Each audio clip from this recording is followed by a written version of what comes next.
영성 목사님이시고 백석총회 부흥사 상임회장으로 계시고 그리고 평촌 양문교회 담임 목사님으로 계십니다. 그리고 자담본부 한국기독교총연합회 부흥성의 해외 단장으로 지금 계시고 있습니다. 조영석 목사님 나오셔서 봉독해드린 빌립보서 3장 1절에서 12절 말씀을 통하여 기쁨을 계속해서 누리는 지혜, 다시 기쁨을 계속해서 누리는 지혜 한번 따라해 보도록 하겠습니다. 기쁨을 계속해서 누리는 지혜 제목으로 나오셔서 하나님의 말씀을 전할 때에 여러분의 영혼 속에 늘 행복과 그리고 감사가 넘칠 수 있는 소중한 기회가 되었으면 합니다. 박찬 목사 나오실 때 할렐루야로 환영해 주시기 바랍니다. 나오시겠습니다. 네, 할렐루야.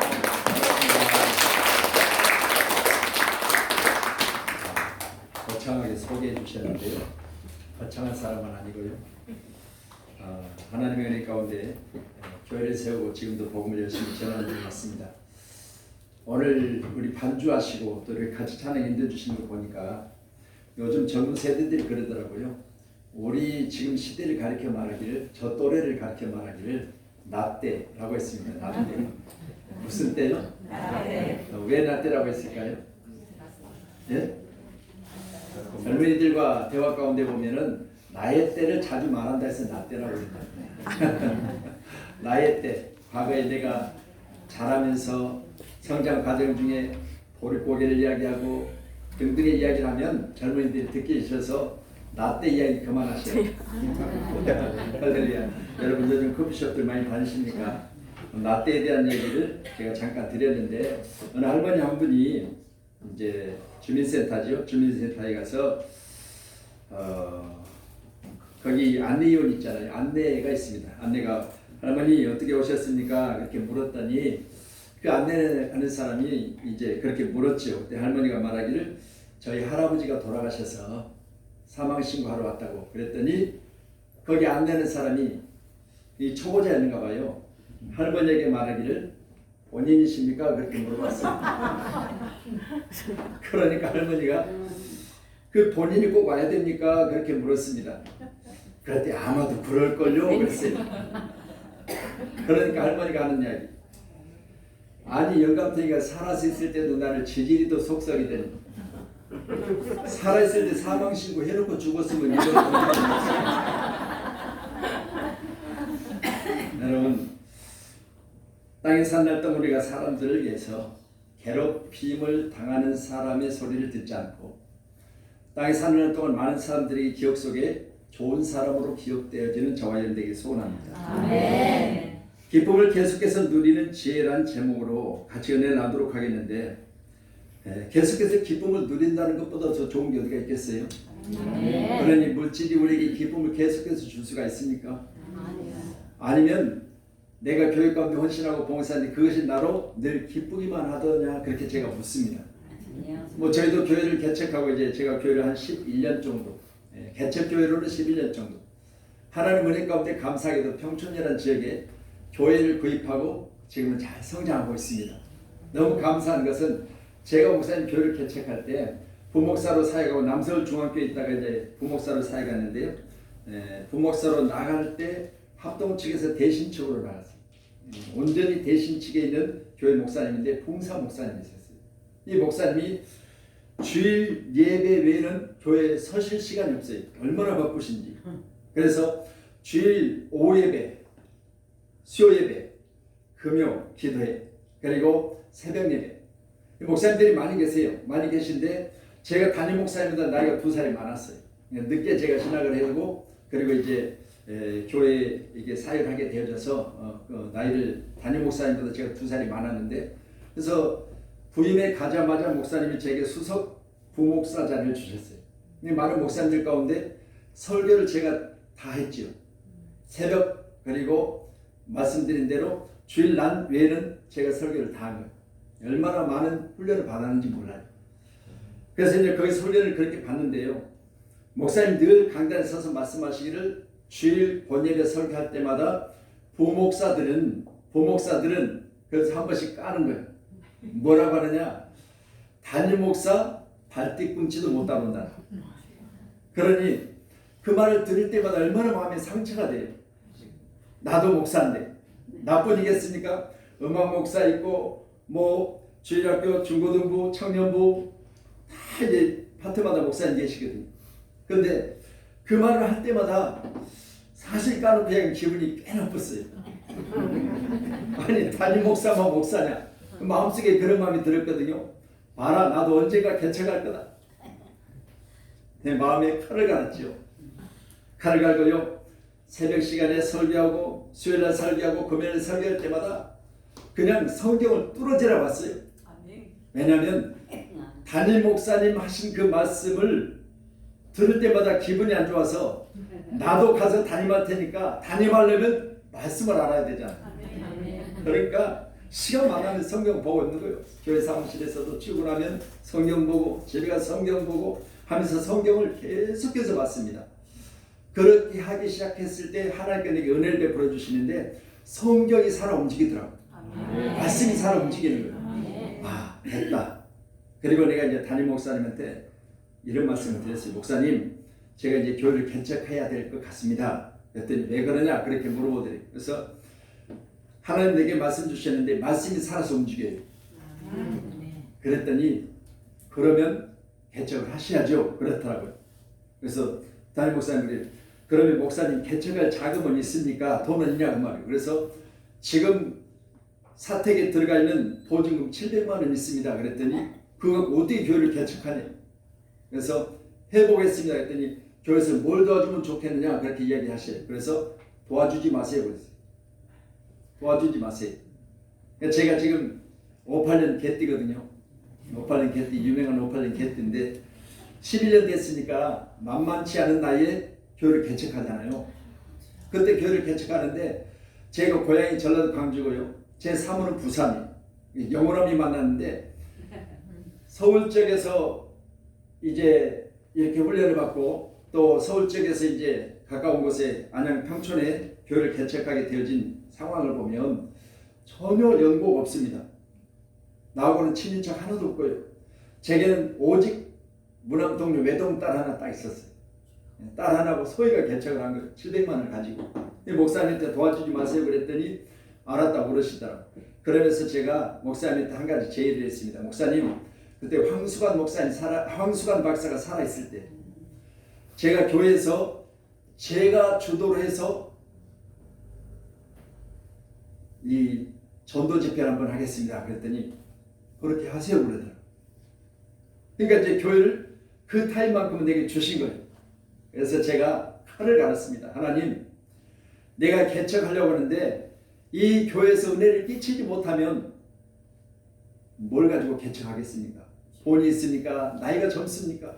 아무것도 가진 것 없는데 교회를 개척한다고 목사님하고 이제 이야기하고 결정이 났으니까 내가 교회를 개척할 때 먼저 이 교회에서 내가 은혜를 끼치지 못하면 내가 교회 개척하는 것도 좀 생각해 봐야 될 것 같다. 내 마음에 그런 자세를 가졌어요.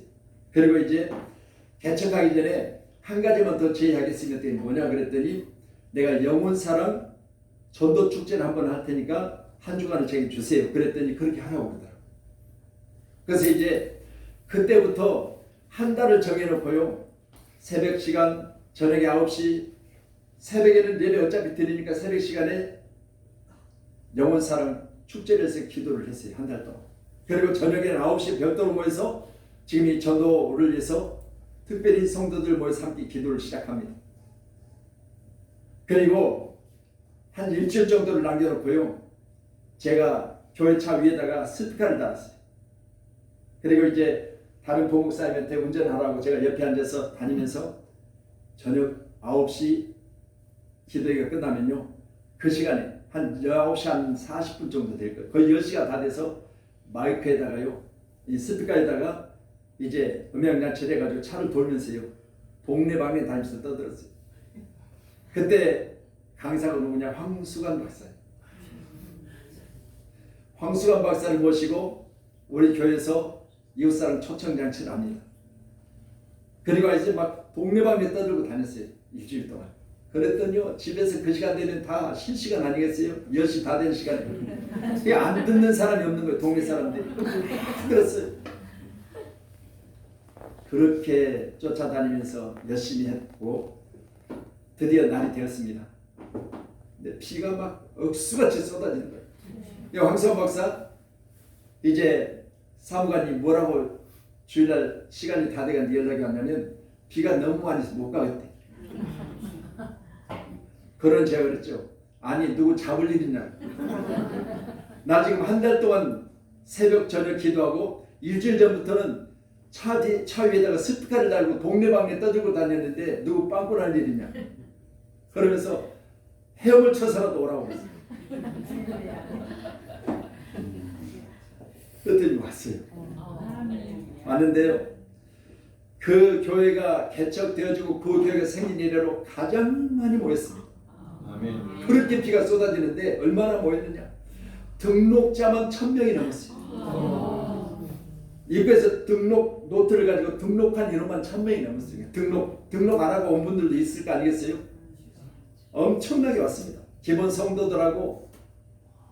야, 그때 그 사진 지금도 그 교회 홈페이지 그 사진 그대로 있어요. 제가 10년이 넘었는데 지금도. 그때 그 꽉 채웠던 그 모습을 지금 채우지 못해요. 여러분 어떻게 보면 죽기 살기를 하면 안 되는 게 또 없지만 되는 것도 없어요. 그래요. 여러분 요즘 교회 붕 좌측하고 원하지 않는 목사님 어디 계시겠어요? 그렇잖아요. 빈자리 두고 예배 인도할 목사님 어디 계세요? 교회 채우고 교회가 봉대져서 많은 성도들과 함께 기본으로 교회 가운데 예배 생활 잘 하기를 원합니다. 그러나 그게 마음대로 되지 않는다는 거죠. 자, 기쁨을 계속해서 누리는 지혜. 오늘 본문에 기록된 1절의 말씀을 우리 같이 보시면 끝으로 나의 형제들아 주 안에서 기뻐하라. 너에게 같은 말 하는 것이 내게는 수고로움이었고 너에게는 안전하니라 라고 했습니다. 여러분 기쁨이 되는 말을 자주 해야 된다는 거예요. 다시 말씀드립니다. 예수 믿는 사람은요 어떤 상황이든지 기쁨의 말을 자주 하시기 바랍니다. 그래야 내 먼저 심령의 평안 임하게 되고요. 그리고 가지고는 문제를 이겨낼 수 있는 힘이 거기서 공급되더라고요. 그리고 우리는 오늘 사도 바울이 말한 것처럼 끝으로 나의 형제들아 주 안에서 기뻐하라. 너에게 같은 말 그랬습니다. 기쁨의 말을 내가 반복하는 것이 내게 수고로울지라도 너에게는 안전하다 그렇게 말해주고 있습니다. 오늘 함께 예배한 여러분 우리가 서로 대화 가운데 항상 이같이 기쁨의 이야기를 하는 사람이 있는가 하면 항상 문제거리만 드러내고 해결도 못하는 사람이 있어요. 그래서 우리 교회 가운데 제가 집사님들한테 그래요. 우리 성도들한테 그렇게 이야기합니다. 교회는 하나님이 세우신 공동체인데 공동체 가운데 처음 교회에 나왔을 때는 그럴 수도 있다.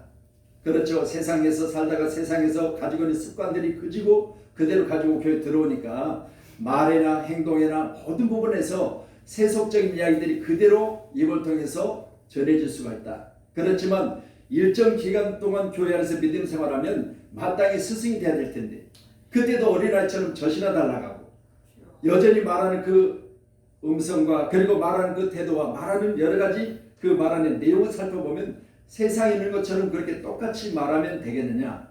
그래서 우리 교회는요 주일날 예배를 마치면 오후 예배를 드리는데 오후 예배를 마치면 다 일어서 가지고요 오른손을 들어요.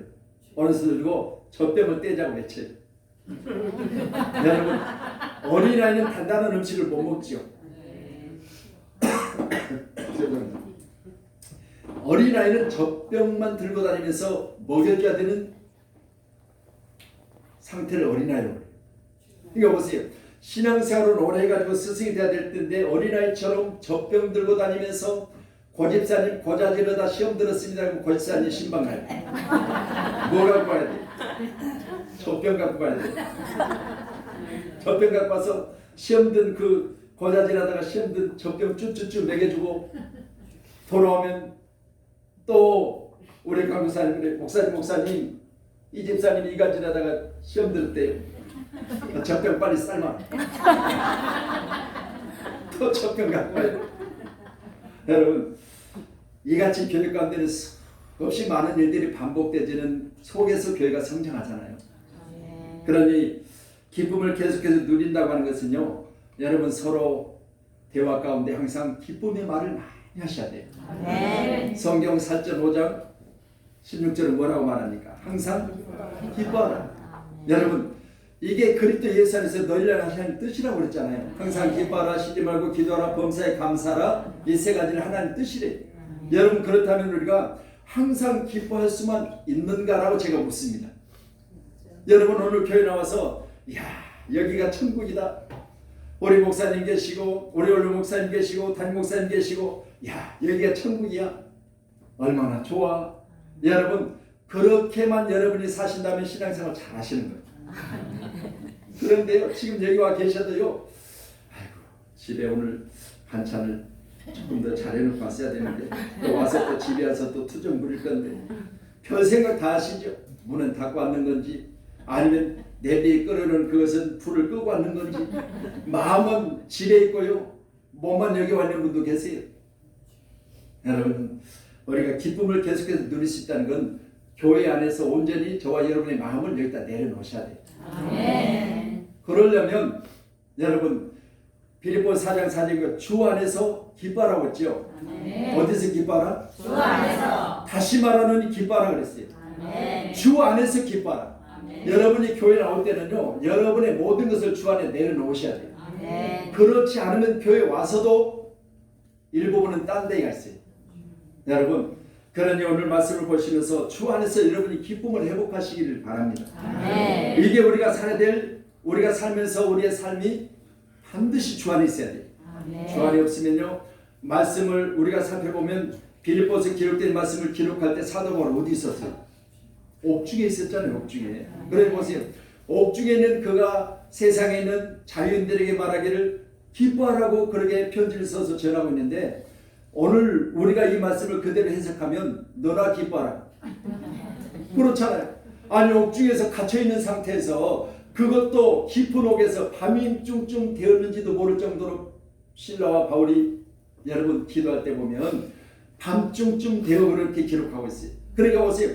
밤인지 낮인지 분간할 수 없는 깊은 옥에 갇혀있는 상태에서 뭐가 그리 기뻐서, 여러분 주 안에서 기뻐하라. 항상 기뻐. 그러니까 여기는 주 안에서요. 주 안에서.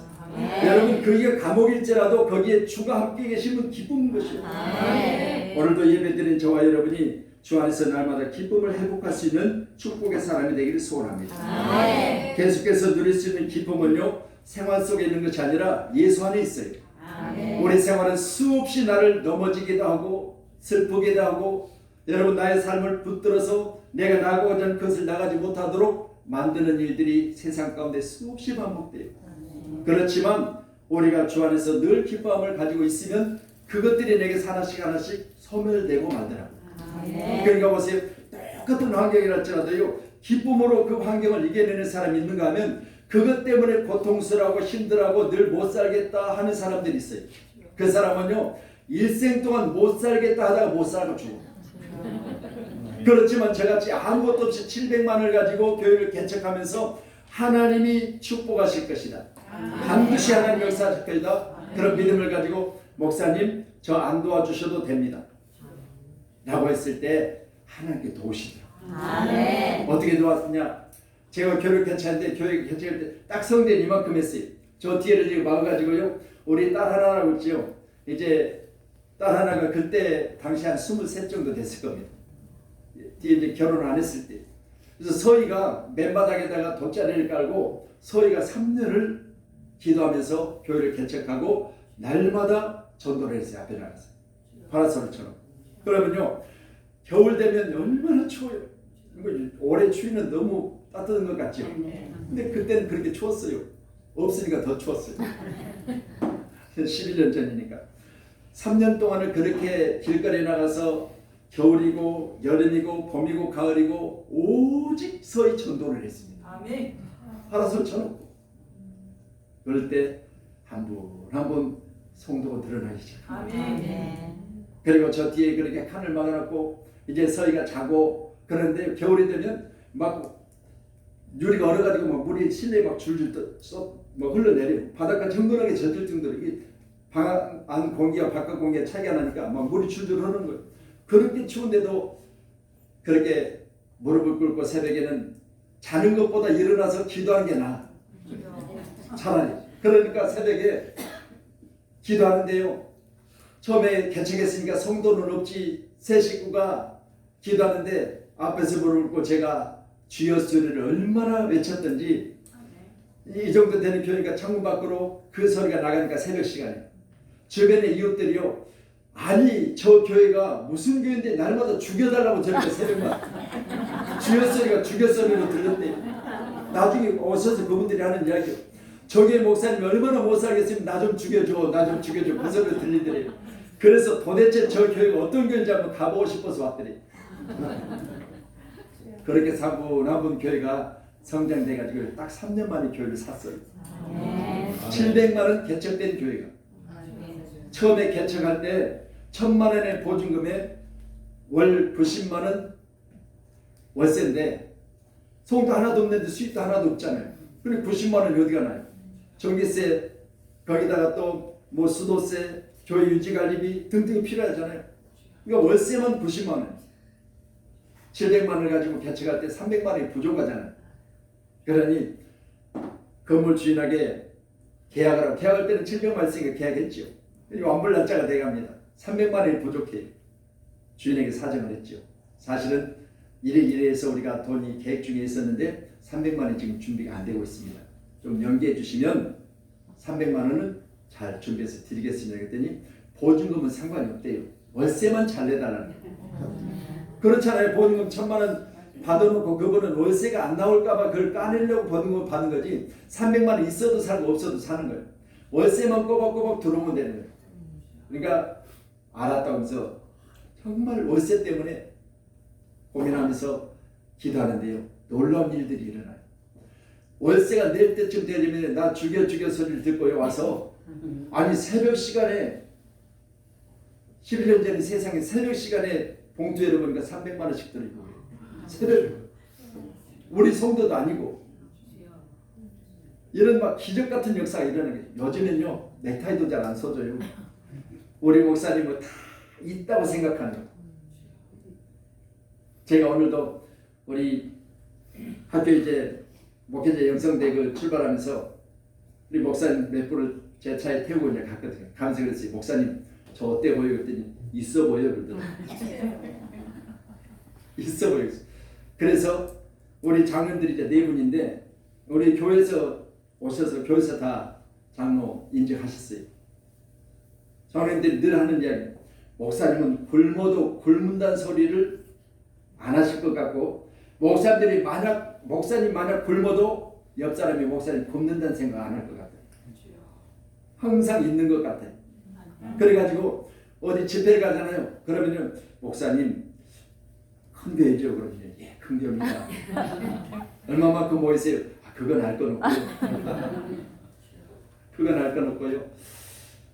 여러분 우리가 이같이 상황을 초월할 수 있는 기쁨 이게 어디서 옵니까? 주 안에서 옵니다. 지금 제가 잠깐 말씀드린 그 내용은 나라하여금 슬퍼하고 나라하여금 정말 괜히 목회 시작했는가? 나라하여금 우리 자식에게 내가 목회하면서 저 딸아는 딸에게 괜히 고생시키고 있지 않는가? 여러분 늘 그렇게 신세 한탄하고 있으면요 지금 제가 볼 때는 여전히 지금도 교회 그 수준에서 벗어나지 못했을 거예요. 그런데 그렇다 할지라도 저는 늘 기뻐했고 늘 감사했습니다.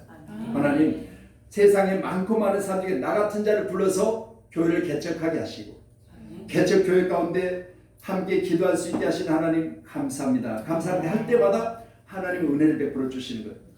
그래서 지금 교회도 어떻게 그렇게 교회가 빠른 시간에 그러니까 교회를 구입할 수 있었느냐? 이것도 하나님의 은혜죠. 말씀드린 대로 3년 동안 파라솔을 치고 그렇게 전도를 하는데요. 어느 날 앞에 승용차인데 이제 남자분이 제대로 해야 됐어요. 남자분이 운전을 하고 여자분이 앉아있는데 그 전도하는 현장을 지나가면서 차를 지나가면서 앞에 딱 대더라고요. 대더니 차를 한쪽에다 대놓고 두 분이 내리셔요. 내리면서 자주 이쪽을 지나가는데 꾸준히 전도하시네요 그러더라고요. 그러면서 저도 커피 한 잔 주실 수 있어요? 그래서 커피를 타드렸죠. 그랬더니 하는 이야기가 목사님 교회가 어디에요? 그랬더니 저기 3층인데요. 그랬더니 같이 한번 가보실까요? 그죠? 제가 이제 인도를 해서 우리 교회를 들어왔어요. 근데 뒤에 딱 앉으시더니 기도를 하시더라고요. 그러면서 목사님 교회 개척한 지 얼마 되셨어요? 지금 이제 약 3년 됐습니다. 그랬더니 성도 얼마쯤 모이세요? 그래서 그때 28명 정도 성인 이제 작년 반 28명 모였어요. 아무것도 없는데 개척해가지고 그랬더니 목사님 요즘 시대 지금 이 상황에 목사님 28명 장면 보고 보이면 성공하셨네요 그러더라고요. 그러면서 제가 주소 하나 드릴 테니까 이번 주일 지나고 성도들과 함께 이 주소로 오세요. 그래서 주일 예배를 드리고요. 그런 내용을 이야기했어요. 성도들. 그랬더니 이제 각기 다 차를 타고 그 주소로 갔어요. 지금 제가 목회하고 있는 평촌이라는 지역. 갔더니 교회 이 본당 하나에 90평 돼요. 90평도 뭐 식당 따로 있고 사무실 따로 있고 이제 다 따로 있는데 엘리베이터는 2대가 있고 그 주소를 갔더니 목사님이 제가 이곳에서 목회하고 봉대에 가서 교회를 지었습니다. 그러면서 지금 이 교회가 비어 있습니다. 석 달 됐는데 제가 목사님을 눈여겨봤는데 목사님이 오시면 될 것 같아서 목사님에게 주소를 드린 거예요. 그러면서 목사님 여기 와서 목회하고 싶지 않으세요? 그랬더니 쉽지요 그랬죠. 그래서요 목사님 저한테 본인 이제 신분을 그렇게 밝히셨어요. 그러면서 목사님 어느 교단에 계세요? 그때 이제 저희 교단 이야기했고요. 그러면 목사님 저도 사실은 지금 이 교회를 목사님에게 그냥 드리면 좋은데 저도 교회를 지으면서 빚이 좀 많이 졌습니다. 그래서 목사님 지금 현재 당장 마련할 수 있는 현찰이 얼마쯤 되겠습니까? 그렇게 이야기를 해요. 그래서 교회 보증금 딱 1,000만 원 들어있습니다. 그랬더니 교회를 깔끔하시면서 목사님 좀 더 준비하실 수 없을 것 같아요. 그랬더니 제가 지금 당장 뭐라고 말씀 못 드리고요. 우리 성도님들과 같이 가서 의논해 보겠습니다. 그리고 전화 드릴게요. 그랬어요. 다시 이제 우리 교회로 돌아갔죠. 그래서 내용을 이야기해서 목사님하고 이런 대화를 했는데 이런 내용이다. 그래서 지금 우리 보증금 1,000만 원 들어있고 나머지 조금 더 마련해서 목사님에게 제가 전화를 드리기로 했다. 그랬더니 이성도가 300, 이성도가 얼마였고 딱 3천만 원, 보증금 포함해서 3천만 원, 2천만 원이 더 이제 거기서 작정이 된 거예요. 그래서 전화를 드렸죠. 지금 당장은 아니지만 한 주간 내 정도는 우리 성도들이 이렇게 계약한 3천만 원 정도 보증금 포함해서 할 수 있다고 합니다. 그랬더니 목사님 그러면 됐습니다. 오시에요 그러더라고요.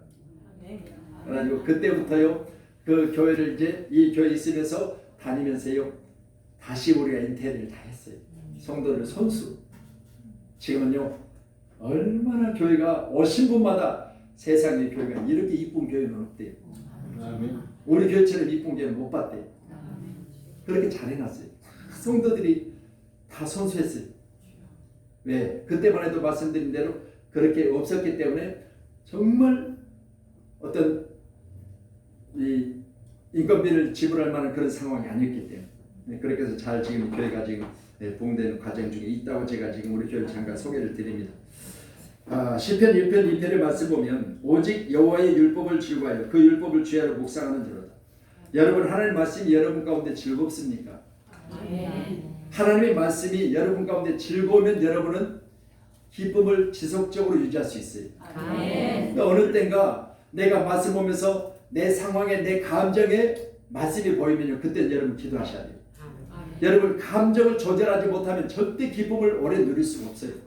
여러분 감정이 기복이 심한 사람은요 금방 웃었다가 금방 울었다가 금방 슬퍼했다가 금방 찬양했다가 여러분 기쁨을 오래 누릴 수 있는 오직 한 가지는요 오늘 시편 1편 2절의 말씀처럼 율법을 주야로 묵상하며 그것이 내게 기쁨으로 내 마음속에 자리해야 흔들림이 없어요. 우리 기한 목사님 말씀으로 늘 세미나를 하신다는데 여러분 귀한 시간에 하나님의 말씀 중심으로 내 자신을 세워만 놓으면요 상황이 어떠할지라도 흔들림이 없어요. 그래서 교회는 항상 말씀 중심으로 세워져가는 교회가 온전한 교회입니다. 그러니 지금 많은 교회들이 세워졌고 몇만 명씩 모이는 교회들이 많지만 여러분 거기에 그 사람의 이름이 등록되지 않은 교인이 60%래요. 놀라운 일이에요. 왜요? 여러분 관섭하고 그렇잖아요. 신방원 당하고 뭐 하세요 할까봐 등록조차 안 하고 다니는 사람이 많아요. 그리고 우리 안양쪽에도 대형교회는 우리 은혜와 진리교회 그리고 세종학교회 우리 교단에다가 지금 이제 3만 명, 7만 명씩만 모여요.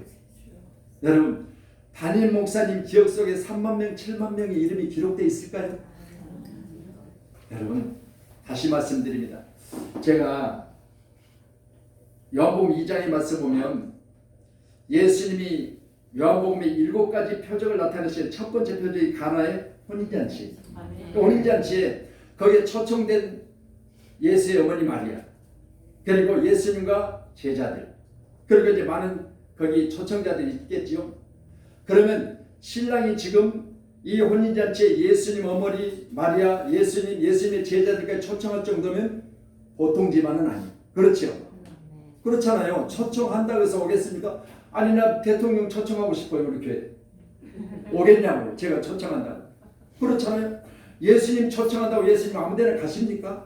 아니에요. 그러니까 예수님이 오실 만큼의 위치에 있는 집안이 있어요. 근데 보세요. 이 집안에 혼례가 있는데 이 혼인잔치에 뭐가 떨어졌어요? 포도주가 떨어졌어요.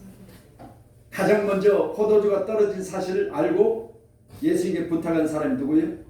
어머니 마리아. 여러분 보세요. 어머니 마리아 역할이 교회 가운데 반드시 있어야 돼요.